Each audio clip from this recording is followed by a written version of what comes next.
As we all know, hindi naman perfecto, wala naman po perfecto, especially when it comes to budget. That is the reason we conduct budget hearings so that legislators might want to improve, enhance, or supplement the budgets of agency that will improve their programs. Hindi po masama ang amendment. Ito po ang amendment na tinatawag natin. After budget hearings, we will introduce amendment. Kung may kulang, ang ahensya nyo na nakikita namin, halimbawa po ang Antique Airport ni Senator Loren of where she hails from, pag hindi po naisama sa NEP at tingin niyang kailangan ng improvement, of course, she will introduce amendment. That will improve the agency and that will improve our airport system. Ganun din po sa Bukidnon. Halimbawa, si Senator Mig Zubiri, no, yung pong kanyang Bukidnon Airport, kung kulang po ay ang budget ay dito rin po i-introduce after the budget hearing. So just like to, siguro hindi lang naintindihan because of the issues, tuloy ngayon natatakot na po yung iba. Pag sinabing amendment o insertion, masama. Not all amendments or insertions are bad because if it will improve, enhance, or supplement the programs that are effective, then that will be very important. And that's part of our job to make sure that we will function better. With that, I would like to start the discussion. We are giving 5 minutes each agency for the presentation. To start, I would like to acknowledge the Secretary, Giovanni Lopez, to give us an overview of the budget of the department. Thank you, Mr. Chair.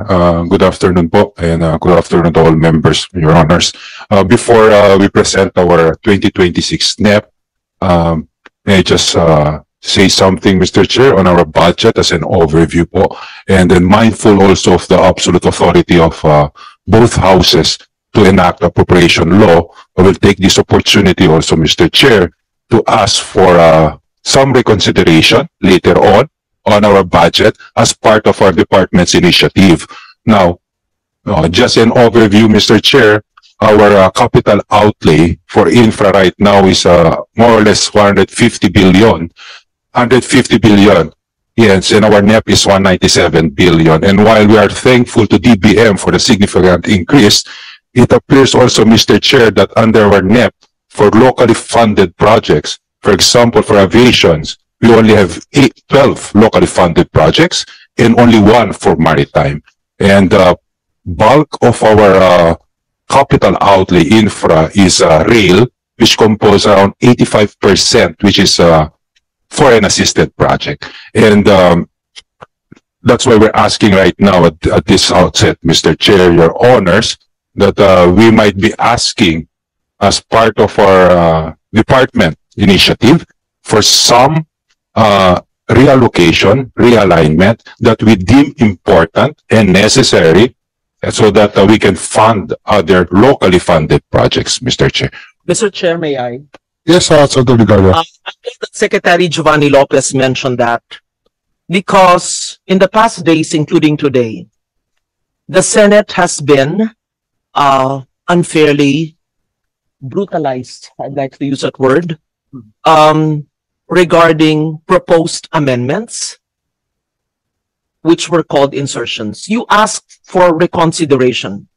Are you referring, Secretary Giovanni Lopez, and requesting the Senate, therefore, to include projects that were not included in the National Expenditure Program, but asking for a possible realignment, allocation from wherever source, so that your NEP, which is the President's budget, can be increased to other locally funded infrastructure to help serve our people better? Is that what you mean, Secretary Lopez? Mr. Chair, yes, ma'am.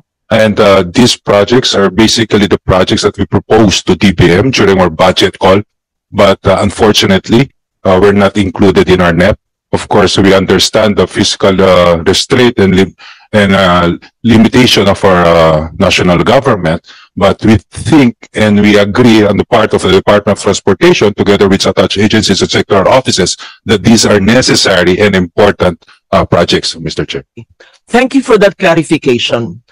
ang bawat ahensya ng gobyerno na nagpupunta rito, kung sino man ang chair or subcommittee chair, ay nagpapahayag ng kanilang President's Budget o National Expenditure Program. Wala pa akong nakitang ahensya ng gobyerno na nagsabi, okay na po kami, huwag yung gagalawin, huwag po kayong magdagdag, makakapaglingkod na po kami ng ganun. Lahat, hindi lang po kayo humihingi ng dagdag.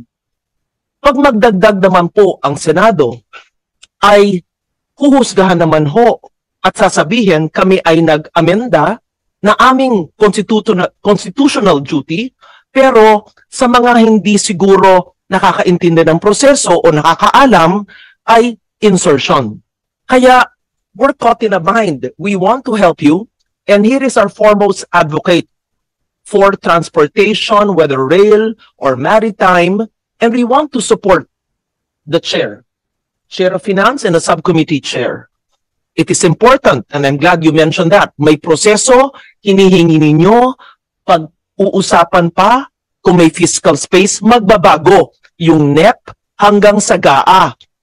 Maaring insert ni JV, Senator JV, o ni Senator Gatchalian o Senator Marcoleta, hindi po insertion yan, yan po ay pinag-aralan na amendment po ng Senado.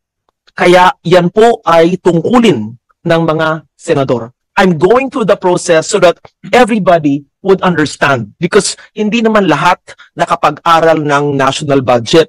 Hindi naman po lahat ay nakakaintindi ng ating constitutional duty sa lawmaking. Salamat po. Thank you, Senator Legarda.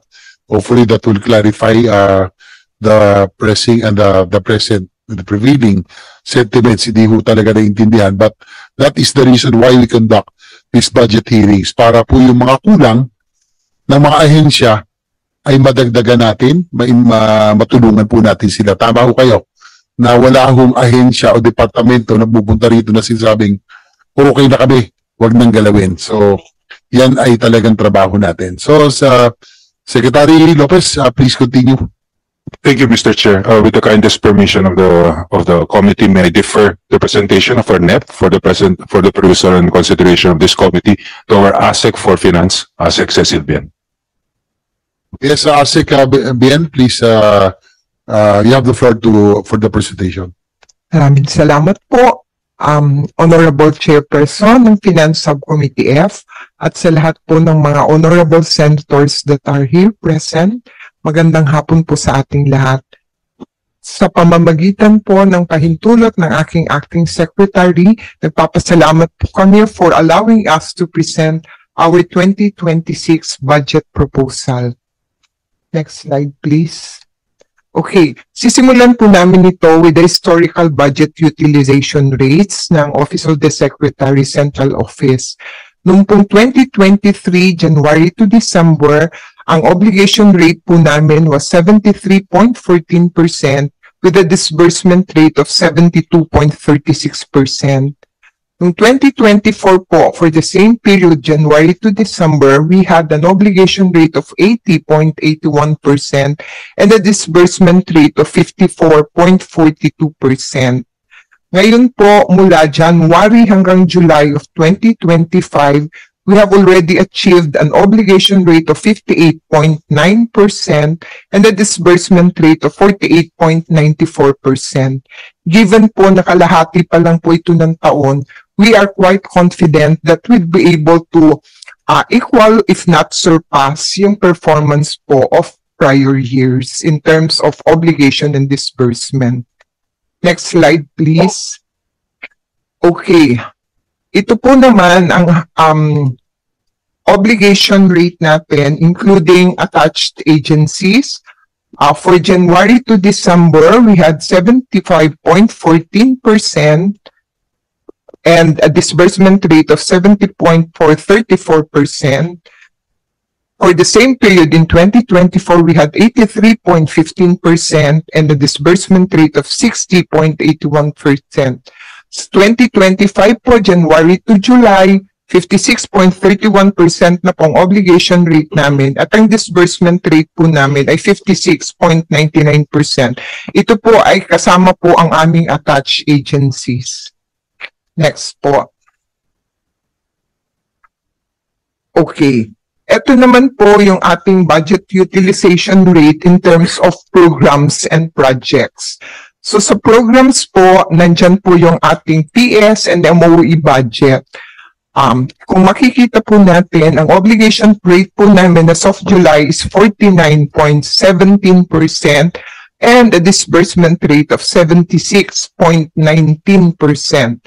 Sa projects naman po, which comprise the biggest bulk of our budget, of our annual budget, may obligation rate na po kaming 60.26% as of July 2025 and a disbursement rate of 45.83%. Pwede lang Yes, iklaro. please go ahead. Kasi yung 2023, may 74% na disbursement. I want to clarify the 26% that will end by December. Does that mean that the 26% has been obligated, but it's not in your obligation, has been obligated or will be disbursed for 3 months until December to complete your disbursement rate of 100%? Or is it an unutilized 26% of your budget? And that's where you will have a problem. Pag tayo, kasi limited fiscal space ang naglalagay ng mga budget sa mga port, sa airport, tapos may 26, that's 1/4 of your budget na hindi nyo nagamit, sayang naman. Parang yung 10 years ago, ganun din yung tanong ko dito noon. So, klaro ko lang po, yung 2023, nakalagay 74% lang yung disbursement rate. I-clarify po nyo yan. Balik nyo sa page na yan. Thank you. Ito po, 2023, 74.34%. In terms of disbursement, ma'am, available pa po yan para magamit po namin until yes, ma'am. So, we will strive to optimize po lahat para ma-increase po yung aming disbursement rate. Sure. But obligation is only 75 eh. So Yeah. there's still a 25% hindi po obligated. How can you in 3 months obligate 1/4 of your budget and disburse it? There's, I think, going to be very difficult because if you're not able to utilize it in January or even in December of 2023, how can we be assured that the 25%, that's 1/4 of the DOTR budget, will be utilized? Ma'am, if I may, sa obligation rate po, wala na po kaming magagawa kasi yung 2023 funds have already expired nung December 31, 2024. So in terms of obligation, wala na po kaming magagawa. But in terms of disbursing the amount obligated, yun po, may magagawa pa po kami until the end of the year. So in 3 months, how do you see your disbursement of the 2023 budget, please? Wala po akong ready figures that, but we could provide you that, ma'am, at this point. Pasensya na po, I have persist. Ano po tong mga projects na ito na naiwan na 1/4 ng budget po ninyo? Marami pong sama-samang projects yan, ma'am. Yung may mga foreign assisted din po tayo, may mga natira pong unobligated funds. Meron din po tayong right-of-way funds na hindi po na-obligatan agad ng during the period ng validity po ng allotment. Marami pong sama-samang items, budget items na pag na-total po, yun po yung mag-a-account for the remaining 24% na hindi po na-obligate until December 31, 2024. Mr. Chair, if I may, Yes, Secretary. Your Honor, maybe we could submit the list. We have the list of the unobligated right now. It's quite a long list of the unobligated. We could submit it later po or tomorrow formally. Put on record the top 3 of the Please, sir, unobligated. we'd like to Oo. get an idea. Top 10 yung mga Yung mga idea hindi serve na constituency sa mga probinsya na umaasa. Oo. A bulk of it are foreign assisted project also, Mr. Chair. North-South. North-South, NSCR, subway. And then we have like the Maritime Capability Improvement Project. We have a locally funded project in like active transport,